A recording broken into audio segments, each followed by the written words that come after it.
Once upon a time, there was a woodcarver who had two children named Johann and Margaret. They lived in a little house at the edge of the forest. It was a quaint cabin made of wood with lace curtains on the windows. Outside, there was a beautiful garden. Margaret and Johann liked to play amongst the flowers which towered over their heads. They were happy children whose imaginations ran wild, and their father was very proud of them. He worked hard carving wood and selling his creations at a market in the nearby town every week again. He would push his cart with a big wooden wheel down the path. Through the village, their local children would marvel at all the things he made by hand. There were tiny horses that rolled on wheels and thin wooden drumsticks that made a wonderful sound. When you banged them on the ground, there were flutes and painted balls and even delicate wooden mobes to hang over a baby's crib. Johann and Margaret often accompanied their father on market day. They would carry his toys around the square and show them to the other children. Sometimes they would just spend the afternoon chasing each other up and down the town streets. It was a special treat to go to market day. Their father would place a little silver coin in each of their pockets for them to spend any way they pleased. Their first stop was always the candy cart Joran, like the liquor strings, while Margaret preferred the sugar drops. But when their father knew it would be a very busy day, he would tell the children to stay at the cabin and play with promises of sweets, brought home in his pocket. This particular week, Johann and Margaret were excited about going with their father into town. On the morning of market day, they woke up early and dressed in their best clothes. Then they pulled their father's cart out of the shed around to the front of the house and packed all his toys inside. By the time the woodcarver went to the garden, his children were already waiting for him. He picked up the handles of the cart and began to push. It was a one-wheel contraption that was easy to maneuver over any roofs or bumps in the road. As he pushed, he hummed a tune. It was the same tune every market day. Johann and Margaret knew it well and sang along, their voices ringing bright and cheerful through the trees. The road from their house was a well-worn track. It had two parallel lines that cut through the grass and marked where carriage wheels had travelled over the years. Every so often, Johann and Margaret began to skip. They called to their father to catch up. As they hurried down the path, he laughed and cried after them, "Don't go too far ahead. He warned you don't want to get lost out here in the woods. That's how the witch will find you." "We won't get lost," the children said, and giggled as they went a little further down the road. "And we aren't scared of any witch." They waited for him by a large boulder that sat at the halfway point between their home and town.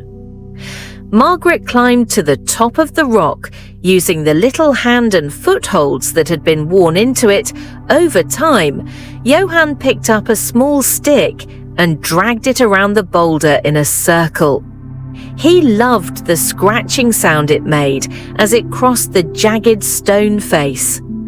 After a minute, they saw their father's cap emerge from behind the green foliage that grew on both sides of the road. He smiled when he saw them, and they waved in return. Sometimes they would play hide and seek. As they made their way into town, he would look up at the sky for just a moment, and his children would run behind a large bush or tree trunk. He would call out to them, "Ready or not?" and then search both sides of the path. But there was no time for hide and seek today, as they had to get to the market early. The sky looked like rain was coming later on, so the woodcarver wanted to make the most of the morning hours. By the time they reached town, the other sellers were beginning to set up their tables and stalls. The woodcarver directed his cart to its usual spot on the east side of the square. He pulled out a wide leather blanket he kept tucked in the cart and unrolled it on the ground one by one. He lined up all the toys, games and knickknacks he had made. This was Johann and Margaret's favourite job, to help with each of them picked a type of toy to set up in a little display on the blanket. Margaret chose the rolling animals. She placed them all in a circle organised by height. Johann chose the games he laid down: a boomerang, a chessboard, a set of pickup sticks and a Jacob's ladder, encircling them all with a jump rope. It had delicate wooden handles shaped like hourglasses. When they were finished, their father came over to inspect their work. He muttered his approval as he tapped a small wooden elephant on the head. "Well done," he said with a smile. He pressed a shiny silver coin into each of their palms and told them to go have fun. As always, Jan and Margaret went to find the candy seller. By this time, the market square was bustling with people. The stalls were packed together like sardines, and shoppers milled about in all directions, searching for the perfect linen jam or ribbon to pie. At one Saint, a man haggled with a fruit seller over a large bowl of strawberries. At another, a woman tested a long rake for weight and balance. Margaret and Johann weaved through the crowd, making sure never to lose sight of one another. They dodged around swinging baskets in between aprons. They ducked under hanging displays and hopped over a blanket where a woman was selling jewellery when they reached the opposite side of the square. They looked around for their beloved candy seller, but the woman was nowhere to be seen. They walked to the far end of the row of carts, but all they saw were a farmer selling eggs and a handful of jelly and jam makers. They searched in the other direction next, passing a man selling warm loaves of bread and a woman beside him with freshly churned butter. But still the candy cart was missing. Margaret walked up to the baker and tapped him on the shoulder. "Excuse me," she said, "have you seen the woman who sells candy today?" The baker shook his head. He had not seen her since last week, but perhaps Margaret should talk to the woman with the butter. She might know more. Margaret went to the next stall over and asked the same question. This woman said she'd heard a rumour that the candy seller had gone to live in the south of the country, where there was more sun and less rain. Margaret nodded. This made sense to her. It did rain an awful lot here, and it always meant her father had to close up shop before the end of the day. She walked back to Johann and told him the news: the candy seller was gone, and she would not be coming back anytime soon. "You hand side." Margaret patted him on the shoulder. "It's all right," she told her brother. "We'll just have to find candy somewhere else." Hand in hand, they returned to their father's cart. Overhead, a storm was brewing. Heavy clouds gathered in the sky, blocking the sun from view. Their shadows turned the square grey, and sellers hurried to pack up their wares. Johann and Margaret helped their father load all of his toys back into the cart. Then they laid the leather blanket on top to protect them from the rain that was bound to come together. They rolled it out of the market square and onto the dirt road leading home. Just before they reached the halfway boulder, every raindrops began to fall. The woodcarver set down his cart and pulled back a corner of the blanket. Margaret hopped up onto the edge of the cart and then slid down in among the toys. Johann was a tad shorter than his sister, so the woodcarver lifted him up and set him down gently beside her. Then he rolled the corner of the blanket over their heads and tucked it down behind their backs. He picked up the cart's handles and continued his slow but steady pace toward home. Underneath the blanket, the children were warm and cozy. Raindrops pattered above their heads. The cart swayed from side to side on its lone wheel. The sound of the rain combined with the rhythmic motion of the cart was soothing. Back and forth they rocked. As the drops came pattering down, the children leaned against each other and enjoyed the ride. They felt their eyelids going heavy, and before long they were fast asleep.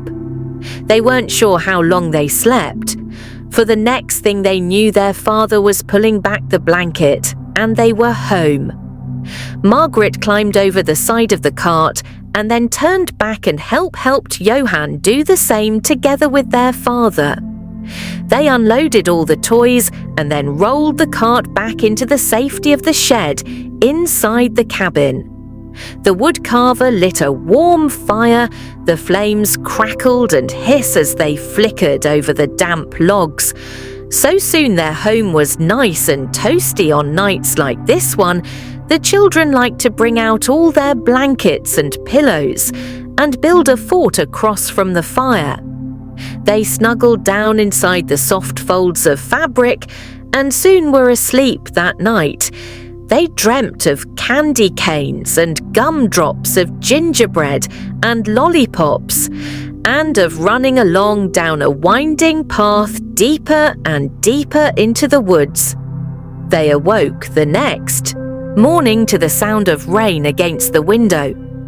All day they stayed inside playing games and hide and seek behind the furniture. Their father sat at his workbench and carved little wooden ducks and geese, concentrating as he made delicate lines for wings and bills and webbed feet. Johann and Margaret once again slept in their fort by the fire and dreamed of adventures they'd like to have the next morning. Was quite the same as the one before, and so it continued day after day. The rain lasted for a whole week. By the time the weekend had arrived, the children wished for nothing more than to see the sun again. Their father also hoped for a break in the weather so he could return to the market and sell everything he'd made. The rain did not let up entirely, but it lessened to a gentle drizzle on market morning. If it stayed the way it was, more of a fine mist than a storm. A few people come to the market for shopping, so he packed up the cart and prepared to make his way into town. Because of the unpredictable weather, he told Johann and Margaret to wait for him at home. They could build another fort or play a game of checkers. In the bedroom, he suggested the two children waited at the edge of the road and waved to their father as he rolled his cart out of sight back inside. They couldn't think of anything they really wanted to do. They had played all the games and built all the forts. They had finished a grand tournament of checkers rounds in all, and had put together every jigsaw puzzle they could find. There was simply nothing else to do at home. Perhaps they could play in the garden, Margaret said, but the flowers were wet and the ground was covered in puddles, and they couldn't find any bunnies to play with. They splashed a few times through the deepest pools of water, but soon grew tired of this game, just like all the others. What if we made a present for Father Johann? Suggested. Margaret thought about her brother's words. Their father was so kind, and he did so many nice things for both of them. They loved him more than anyone. It would be nice to make him the perfect gift, but what should it be? Margaret wondered he already had everything he needed for wood carving. He had all his tools and a sturdy workbench. Then she had an idea. If there was one thing their father was always looking for, it was the perfect piece of wood to carve. That's what they could do this afternoon. She realized they could go into the forest and find him. The best piece of wood he had ever seen. They could give it to him as a special gift. When he returned home from the market later that evening, she went to the closet and got out dry shoes for herself and Johann. Then she pulled their coats down from where they hung on little pegs by the door. She wrapped a scarf around her brother's neck and put one on too for good measure, closing the door gently behind them. Johann and Margaret set off together into the woods. A little footpath began at the edge of the garden and led the way into the trees. At the start of the forest, the trees were spaced a good distance apart. Although the light was muted by the clouds, it still flowed freely between the branches. Little flowers dotted the path. Some were white with blue centers, others were bright orange and shaped like stars. Johann stopped to look at every new flower he came across, while Margaret hopped from tree to tree, counting as she went one on and on. She counted by the time she got to the children found themselves deep in the woods. Here the trees grew closer together.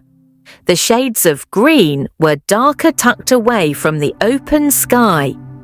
Looking down at their feet, Margaret saw the path had turned patchy clumps of grass and weeds cut the trail into pieces which were farther apart than they had been just a little while ago. Margaret and Johann looked around them. There was nothing to be found in the way of law or branches that would be good for carving. They would have to venture even deeper into the woods. Looking ahead, they saw the trail disappear. Completely just a few steps away, it was eaten up by the dark green moss that grew on every surface it could find. Johann reached his small hand deep into his pocket. At the bottom, he found a crushed pile of biscuits he'd been munching on the week before he closed his fist around the crumbs and pulled them out. He opened his hand and showed them to Margaret. "We can sprinkle these on the ground as we walk," he said. "Then we can always find our way back home." Jan dropped a pile of crumbs on the ground. There it sat by the end of the path. The first mark of their great adventure. They kept their eyes fixed on the ground as they walked, scanning every inch of it for a decent chunk of wood. They found a few scrawny twigs and a number of enormous logs, but nothing that would work as a gift for their father. As they walked, Johann tossed little handfuls of crumbs on the ground. He'd take a step, then sprinkle the crumbs. Step, then sprinkle, step, then sprinkle. He found a good rhythm to follow, and it led him deeper and deeper into the trees. They didn't know how long they'd been walking when they realized it was starting to get dark above them. The sky was hidden behind a thick canopy of dusky pines. Around them, the shadows of the forest were long and thin. Even if they concentrated, they could no longer make out details in the distance. The light was too dim. It was time to head back home. Johann turned to find the last pile of crumbs he'd left on the ground. He looked behind him and to both sides, but the crumbs had vanished. Margaret looked all around where she was standing but couldn't find them either. They walked back and forth and around in circles, but there were no crumbs to be found.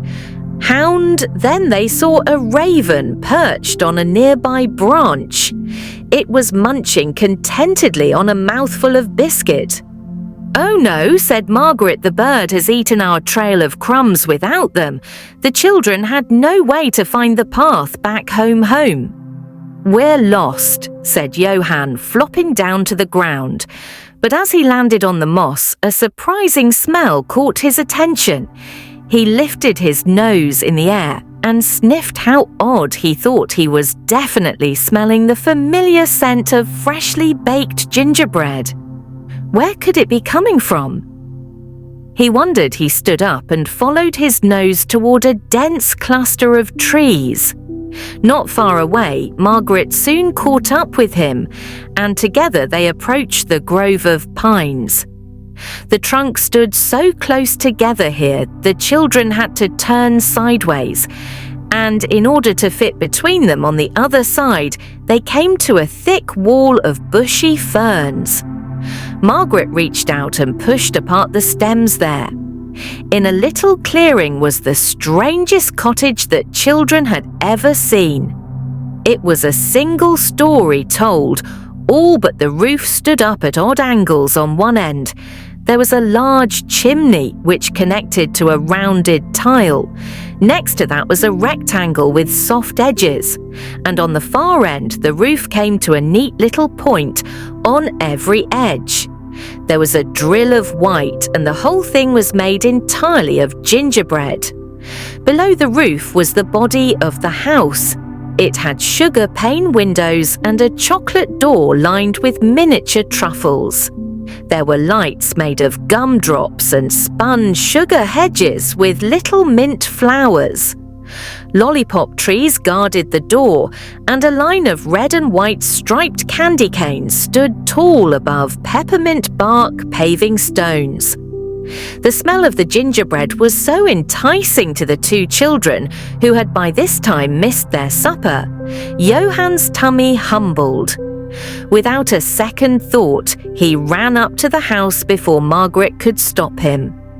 He reached out and peeled off a piece of fudge from a window pane. As soon as the sweet touched his lips, a light flickered on inside the cottage. Margaret hid behind a cotton candy bush, and Johann stayed as quiet as a mouse. The front door creaked open on lemon drop hinges. "Hello, children," said a voice inside Johann, and Margaret looked at each other, but neither one uttered a word. "There's no use who's hiding," the boy said. "I know you're out there. One of you is behind the bushes and the other has just eaten a piece of my window pane." Jan swallowed the last bit of fudge with a gulp. Margaret stood up slowly and made her way toward the door. She took I's hand, and together they stepped into the gingerbread house. The chocolate door closed softly behind them. It was dimly lit inside the cottage. A small fire burned in a wood stove in the corner. A few candles flickered on a table, which seemed to be made of large blocks of taffy. There, standing beside the fire, was an old woman. Her hair was grey and curled down below her chin. She was dressed in black from head to toe. Even her hands were covered in dark lace gloves. She looked the children up and down, then put a kettle on for tea. She motioned for them to sit at the table. They pulled up chairs with jelly bean cushions. "Now tell me what two little children are doing this deep in the woods at night." She said Margaret explained they had been looking for the perfect piece of wood for their father. Jan told the woman how he had left piles of crumbs to mark their path, but the raven had eaten them. "That's how we got lost." Margaret said. The old woman chuckled. "Ravens can be quite the tricksters when they want to be." She said she pulled 2 cups from the cupboard and filled them with hot tea. She placed them in front of the children drink. She said it will warm you up. Margaret and Johann were grateful for the tea. It filled their bellies with a comforting warmth that trickled out to their fingertips and toes when they had finished. Margaret looked up at the woman. There was something she needed to know. "Are you a witch?" Margaret asked. The old woman laughed and shook her head. "I'm not a witch," she said, "just someone with a very special secret." The children looked at her with wide eyes and asked her to tell them. The old woman sighed and thought for a moment. Then she took a deep breath and spoke. "Everything I touch turns to candy." She said the children gasped. Everything they asked, everything she replied. She slipped one of the black lace gloves off her hand and reached a long finger out toward the teacup. The moment her hand brushed the ceramic, the cup shot into the air and landed back on the table in the form of a chewy caramel. Margaret poked the caramel with her thumb. It stuck to her fingernail. The woman said she used to live in the village like everyone else, but many years ago, she accidentally turned a neighbour's chicken coop into a chocolate fountain. That very day, she bought a pair of gloves at the market, packed up her belongings, and moved deep into the woods.